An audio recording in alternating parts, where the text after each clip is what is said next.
Bonjour à tous, ravi de vous retrouver dans Smart Job, votre rendez-vous emploi RH, débat, analyse, expertise et vos rubriques habituelles, évidemment. Bien dans son job aujourd'hui, on parle de la mixité dans les instances dirigeantes.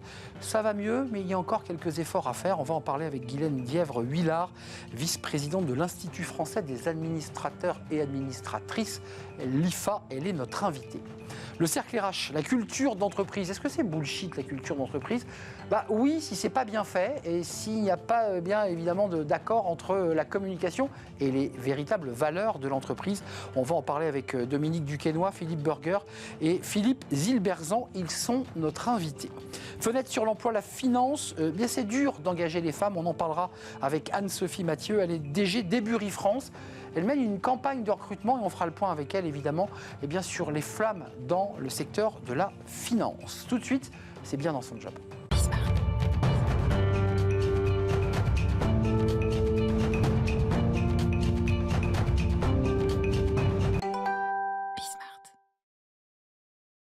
Bien dans son job, on parle de ce sujet chaque année à l'occasion de ce baromètre de l'IFA, l'Institut français des administrateurs et administratrices. Et on accueille Guylaine Dièvre-Huillard. Bonjour Guylaine. Bonjour. Vice-présidente de l'IFA, avec sous votre bras ce troisième baromètre annuel. Il y a une journée, je crois, qui est prévue le 5 juin prochain. Exactement, la grande journée annuelle des administrateurs, le 5 juin, auquel tous les administrateurs et administratrices engagés sont conviés. Quelques mots et même plusieurs sur ce baromètre.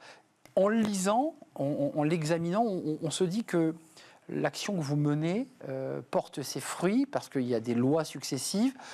On n'est pas loin de l'égalité femmes-hommes. On va parler du CAC 40 parce que là, il y a encore un peu de chemin. Mais globalement, une grande partie du chemin a été fait quand même. Ah oui, j'ai de bonnes nouvelles. C'est-à-dire qu'en fait, aujourd'hui, le verre, il est aux 2 tiers plein. C'est-à-dire qu'il y a 3 sujets. Il y a un sujet qui est sur les conseils d'administration. Et là, j'ai quand même la joie de dire que la France, grâce à la loi Ecopé-Zimmermann, est championne mondiale de la féminisation des conseils d'administration, avec 47,7% de femmes dans les conseils du CAC 40. Ensuite, dans les comités exécutifs, la France est dans le peloton de tête des sociétés en Europe, mais n'est pas la première. Nous sommes en 4e position avec 28,2% de femmes dans les comités exécutifs et dans les instances dirigeantes.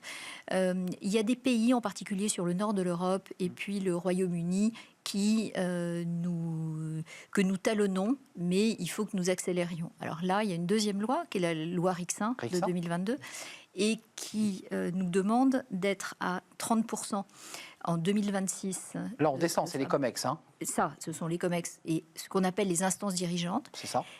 Et là, nous y serons, a priori. En revanche, pour 2029, où il y a un deuxième palier qui est 40%, là, il va falloir accélérer un petit peu. C'est-à-dire qu'en fait, il va falloir qu'on accélère de 3,3% par an, de manière à pouvoir y arriver.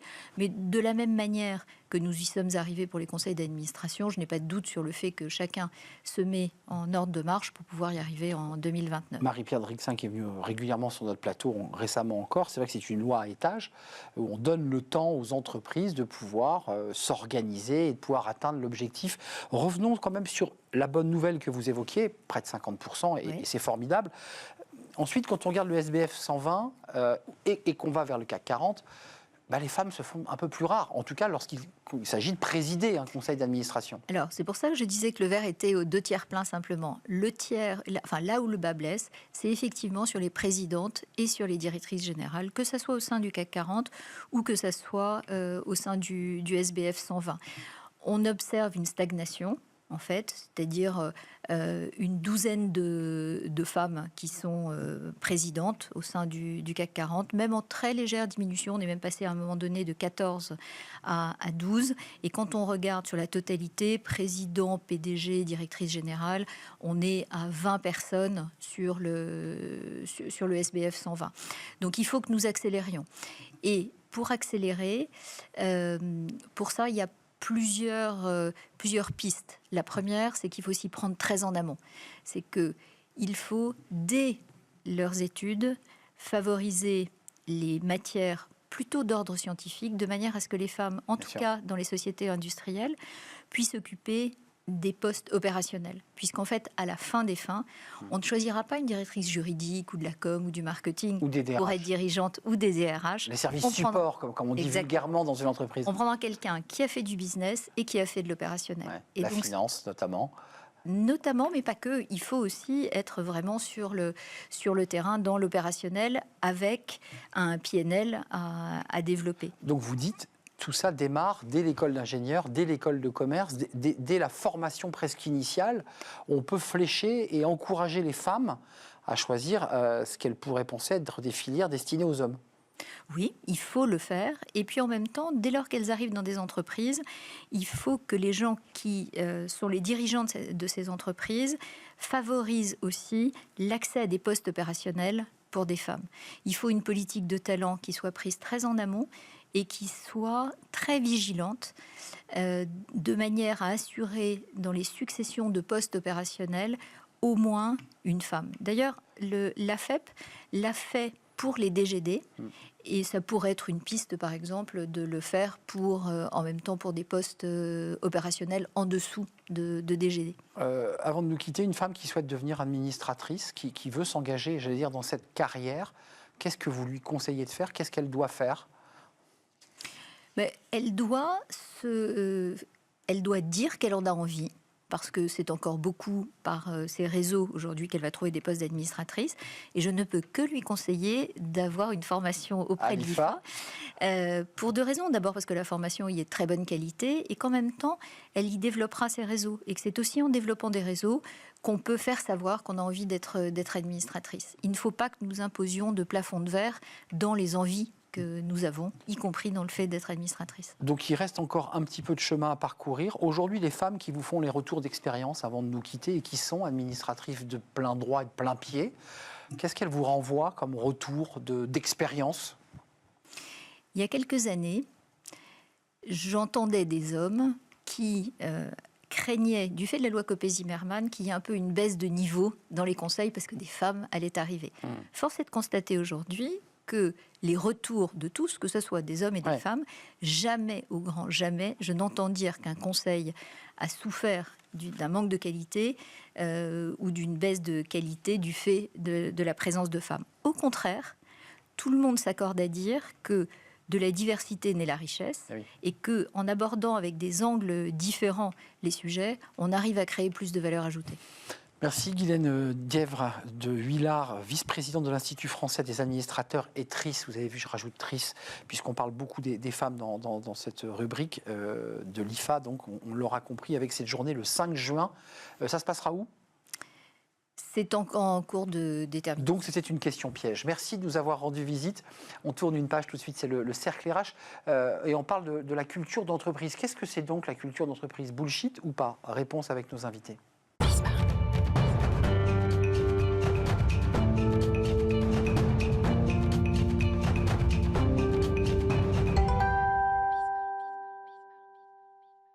Le cercle RH, un débat pour s'intéresser à cette expression, en tout cas la décortiquer. La culture d'entreprise, qu'est-ce que c'est d'abord? Et est-ce que c'est un concept un peu bullshit? On va en parler avec mes invités. Ils sont là et ils vont nous éclairer. Dominique Duquesnoy est avec nous. Vous êtes le DG de Performance à SE. SE, bonjour. Vous y tenez beaucoup au SE. Pardon? Oui, c'est Système Expert. À l'époque, on ne disait pas encore intelligence artificielle, mais on parlait de système expert. C'est un peu boomer dans le titre. Exactement. De votre... Merci en tout cas d'être venu nous rendre visite. Philippe Burger est à mes côtés. Bonjour Philippe, directeur transfo organisationnel chez Mercer, Europe, Royaume-Uni. Et Philippe Zilberzan, que je retrouve avec joie à cette place, professeur de management EM Lyon Business School, avec un livre, le dernier, Bienvenue en incertitude chez Diathéno. Je commence par vous, parce que quelque part, c'est vous qui êtes toujours un peu pour la gratter sur les réseaux sociaux. Des fois, vous tapez très très fort sur la culture d'entreprise. Vous êtes prof de management. Enfin, j'imagine que c'est un sujet que vous transmettez à vos étudiants. Qu'est-ce que vous leur dites à vos étudiants quand vous parlez de la culture d'entreprise ? On leur dit ce que beaucoup d'entre nous avons entendu, qui est que la culture, ça mange la stratégie au petit déjeuner. Donc on leur dit c'est super important.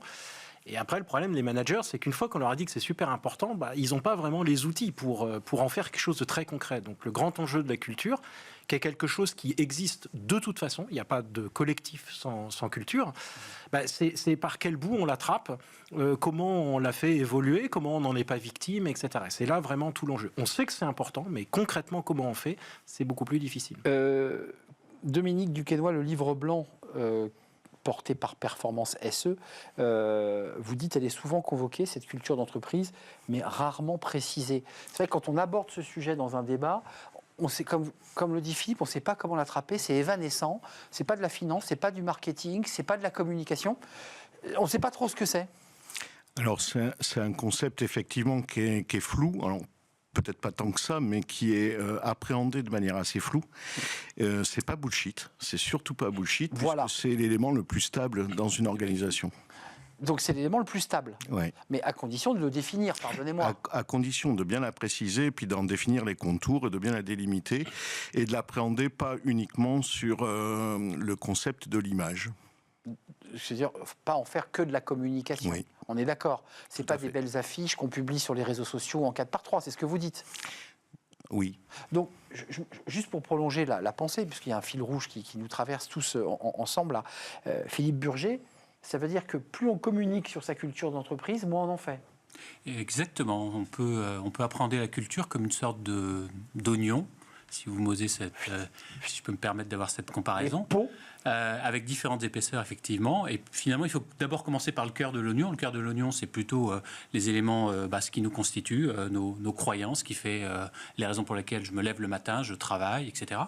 Et puis après, vous avez des couches supplémentaires sur les messages qui vous portent du leadership, les valeurs, mais également les comportements de l'organisation, comment on travaille. Puis après, tout ce qu'on va appeler les artefacts, c'est-à-dire en gros les modèles organisationnels, les structures, les modes de fonctionnement, les échanges, les systèmes d'évaluation de la performance, que ça va avoir de l'influence aussi.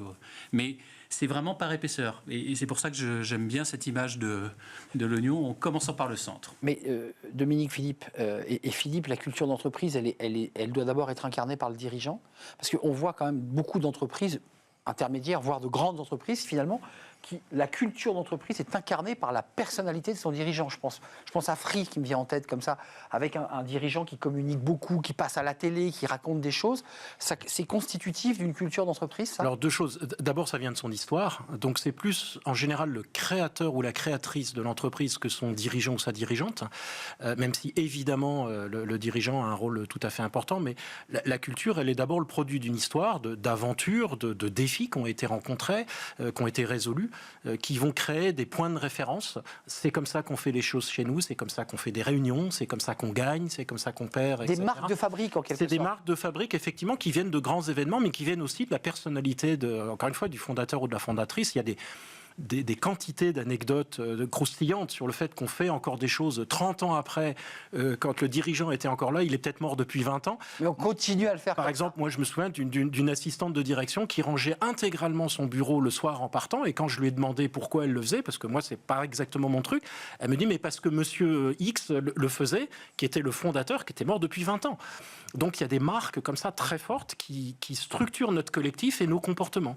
Philippe Burger et Dominique Duquesnoy, c'est un outil de rétention ou d'attractivité, la culture d'entreprise, parce que forcément c'est de la lumière qui est renvoyée par l'entreprise à l'extérieur et qui arrive à l'œil du futur candidat et qui se dit ça colle pas avec ce que j'aime ou ça colle vraiment avec ce que j'aime. Alors il y a effectivement la culture perçue et la culture vécue qui peut être dichotomique, mais pour rebondir, je pense plutôt qu'elle est incarnée par des figures d'autorité plus que par le créateur ou le fondateur ou les dirigeants. Plusieurs figures d'autorité potentiellement et qui ont une grande stabilité en fait dans l'organisation, et donc elle peut vraiment être agir comme un pouvoir attractif vis-à-vis du marché des candidats, comme aussi finalement un repoussoir. Mais on a vu un chiffre passer, on va peut-être le revoir, sur la rupture psychologique, espèce de déphase Regardez, c'est intéressant. 10,7% de personnes qui ont été interrogées, qui est le pourcentage de collaborateurs qui signalent un déphasage fort entre les valeurs proclamées de l'entreprise et ses pratiques. Donc on vient régler le débat de c'est pas bullshit, on l'a entendu tout à l'heure.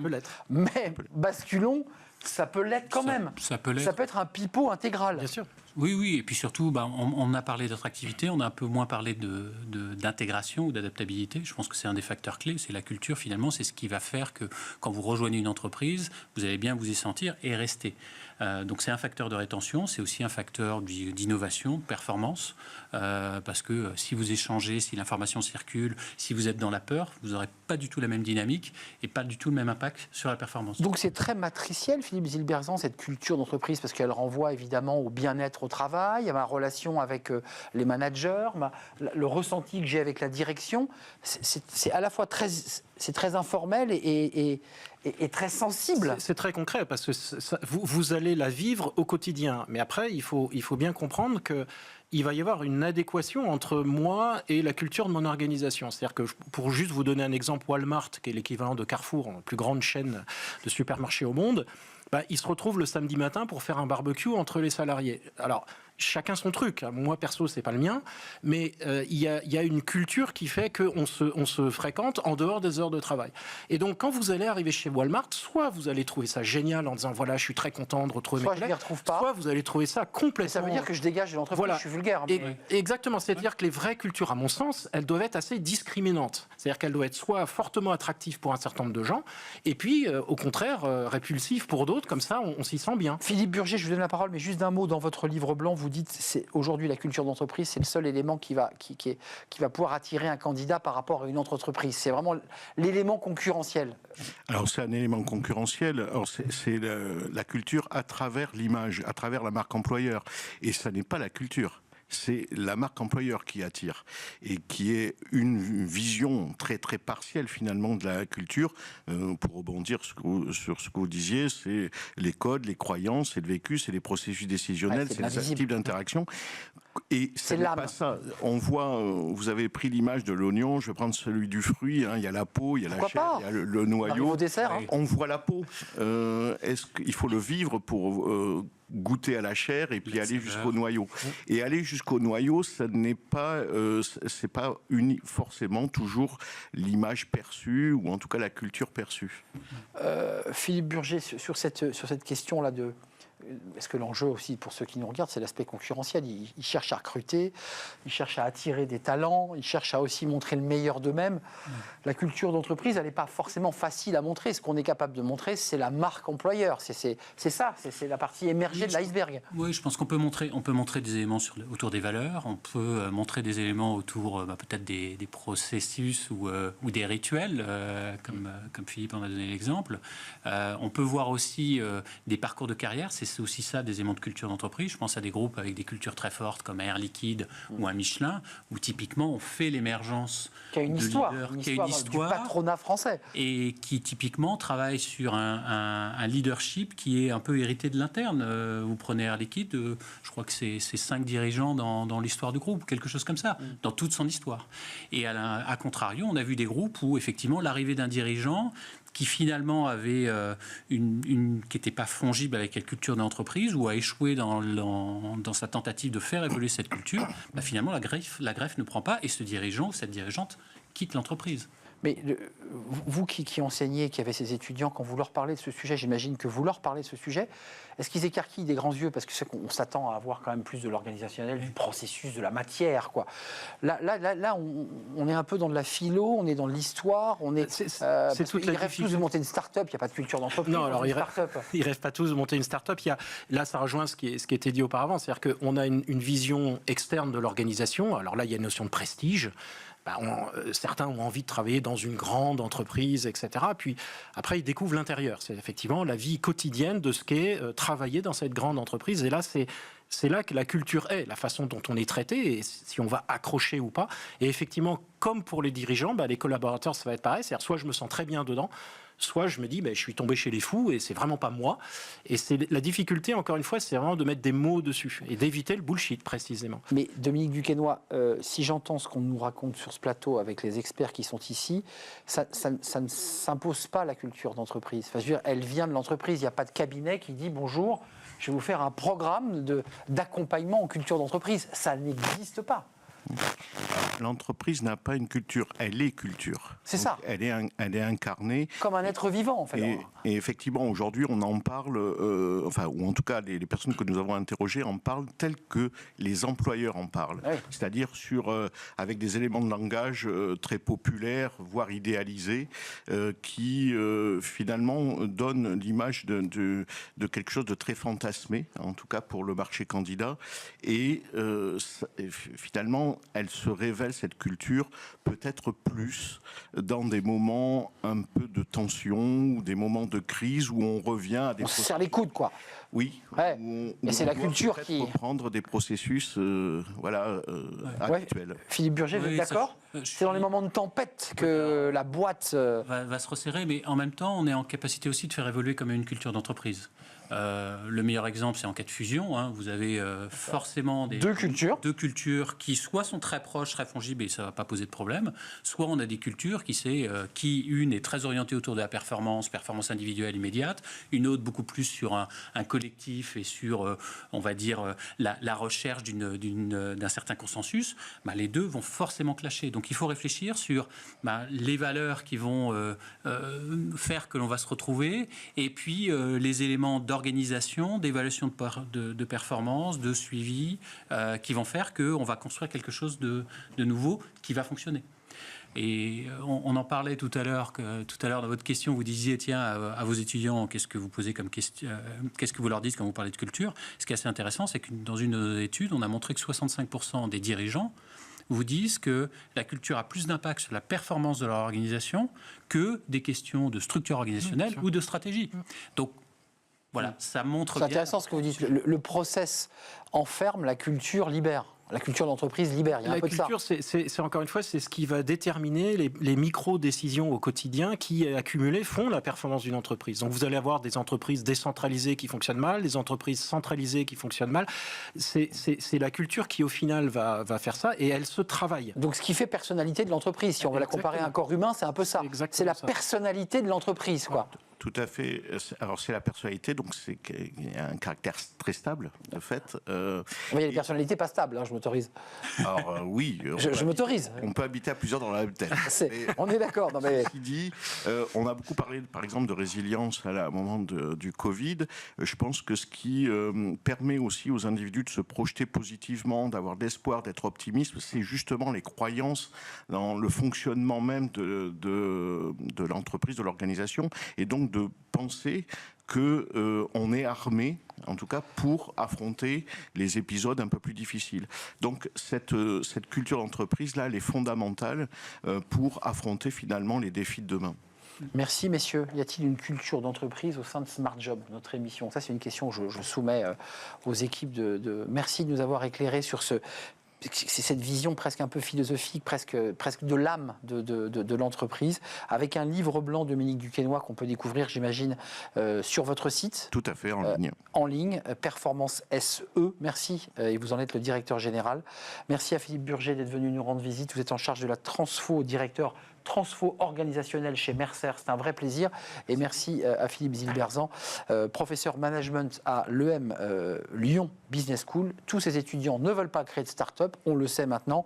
Bienvenue en incertitude, c'est son livre, on le découvre chez Diathéno. On a vu la couverture. Merci à vous trois messieurs. Et on termine par le recrutement dans la finance des femmes. Plus compliqué qu'il n'y paraît. On accueille notre invité.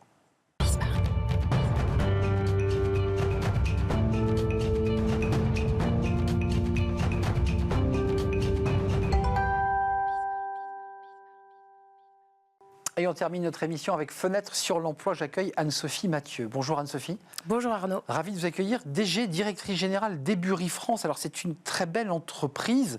Alors vous venez de la finance, on va parler des femmes dans la finance, mais c'est une fintech qui s'occupe notamment du financement des entreprises, des solutions de paiement internationaux, des taux de change.